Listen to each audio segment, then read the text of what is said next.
So my name is BJ Garrett, and I am currently serving as the Executive Director for CARE, which is Christ-Centered Abortion Recovery and Education. So when I was 11 years old, I moved to Texas to live with my dad. It was not long before things began to happen when the lights went out at night. My mother began to allow men to have access to us, sometimes for a bag of groceries, sometimes to pay a light bill, whatever the need was. I was usually the price. By the time that I was 14, I had become sexually active.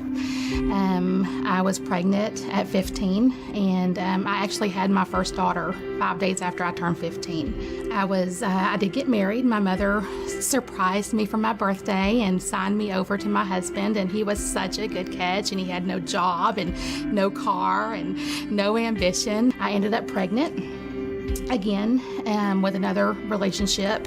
My husband and I were obviously split up, and I had become involved with another man. Unfortunately, when I told him that I was expecting his child, he told me he didn't want it. And all I could remember was my dad looking me in the eye in a drunken stupor, telling me he wished I had never been born. And so he drove me to Dallas, and I had my first abortion. I was so full of hate. I hated everybody. I hated my mom. I hated my dad. I hated my boyfriend. I hated everybody. Our relationship did not last. But it did not end before I ended up pregnant again. And so this time I had chose life, and I had my son. So here I am now, a single mom of 2 kids, 17 years old. I had one abortion, and I had a friend tell me that I need to go to work at the Gentlemen's Club. They're always hiring. Unfortunately, it was not long until we had an after-hours party, and they convinced me just this one night dance, and you'll make a lot of money. All the big money men will be there. And so I did, and several shots of tequila later, by the end of my first set, I had over $1,000 and probably 5 or 6 shots of tequila. I was completely drunk, wasted, and high on the money.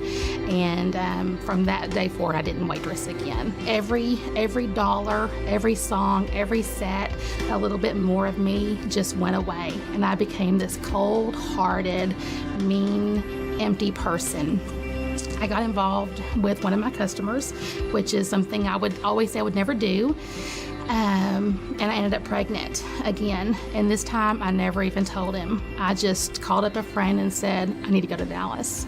This time there were no tears, there was no regret, there was no heartache. I just shoved it way down deep. And truly, it was as if that day had never happened in my life. The Lord just began to call me. I ended up marrying a friend of our family's, and we were not believers, but my husband was very excited when we got pregnant with another child. I was not excited because I had not had the best luck with men and babies, but he was excited.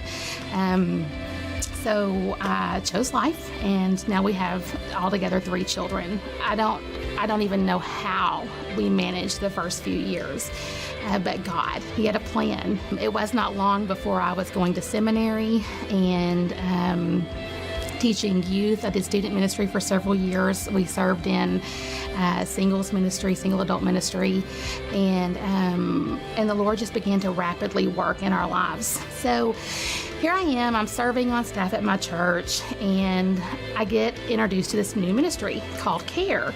And it was like everywhere I went, there was CARE. I went to a women's conference, and there was CARE. I went to a movie, and there was CARE. Everywhere I went, CARE was there.